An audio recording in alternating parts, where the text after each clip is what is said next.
Om Katha Upanishad, peace chant, Shanti mantra. Om Sagana Bhavatu Sagano Bhunaktu Sagaviryam Karavavahai Tejasvino Vadidamastama Vidvishavahai. Om Shanti Shanti Shanti. Revelation or direct intuition, aparoksha anubhuti, is this source of the knowledge of the Atman or the Supreme Self. This Atman is difficult to be known, is very subtle, it cannot be obtained by arguing.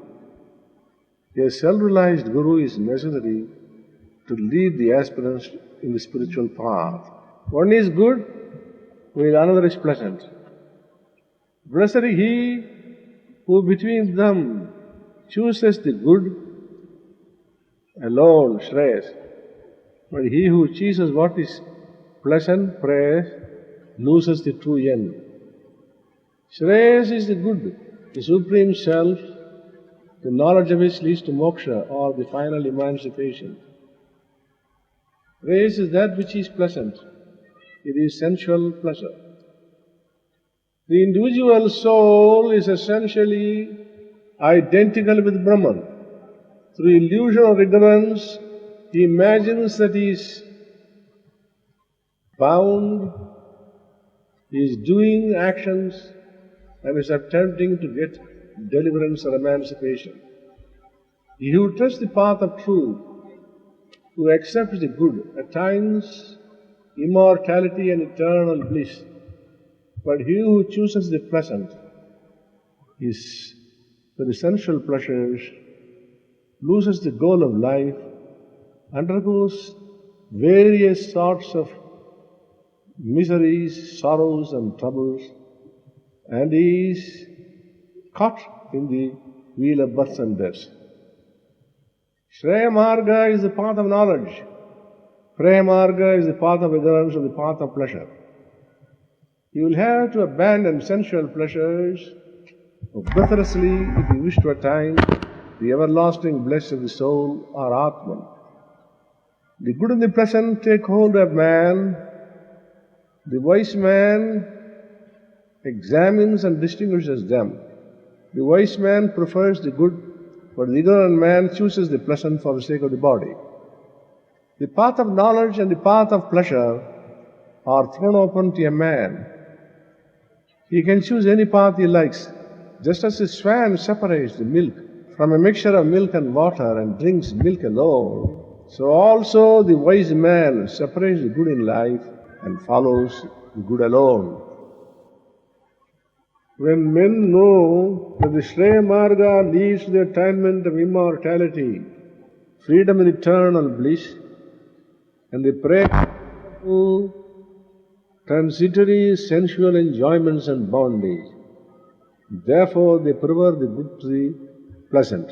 But the foolish or the ignorant, who have no intelligence to discriminate between the good and the pleasant, who have no idea of the good, the means of attaining it and the fruits, choose the pleasant through greed or fattening and preserving the body and for the sake of enjoying pleasures.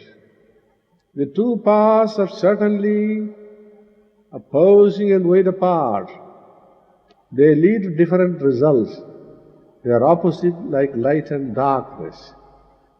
Avidya or ignorance is the path of the pleasant. It leads to misery, grief and bondage. Vidya or knowledge is the path of the good. It is beneficial. It confers freedom and final emancipation. Now here the marks of delusion. The ignorant who live in the middle of darkness, but fancy themselves as wise and learned, go round and round deluded in many crooked ways, like the blind led by the blind. Those men who live in samsara are in the midst of ignorance or thick darkness. They have neither right understanding nor discrimination. They are held and bound by 1,001 ties of expectation. They are entangled in 1,001 meshes formed of attachment for children, wife, wealth, property, house, etc. They are ignorant, but regard themselves as intelligent and well versed in the Shastras. They do not attain salvation. They are caught again and again in the wheel of births and deaths. They undergo the pains and miseries of samsara, such as birth, old age, disease, sorrow, pain and death. Just as the blind, led by the blind on rough and uneven roads, suffer, even so the ignorant undergo suffering. The way to the hereafter is not apparent to the ignorant and who is foolish, deluded by the delusion of wealth. This is the world, he thinks, there is no other. Thus, he falls again and again into the net of death. Wealth is the most powerful of intoxicants in the world. It generates pride and vanity. It produces turbidity in the mind and clouds the understanding. It veils the intellect. The necessary means for attaining liberation are not apparent to the ignorant, to the careless man who is ever thinking of his son, wife and wealth, and who is enveloped by the darkness caused by wealth. Sensual pleasure is the goal of the worldly man. Money is his god and goal. Eat, drink and be merry. This is his supreme philosophy. Many are not even able to hear of the Atman. Many, even when they hear of the Atman, do not comprehend it because their minds are not purified.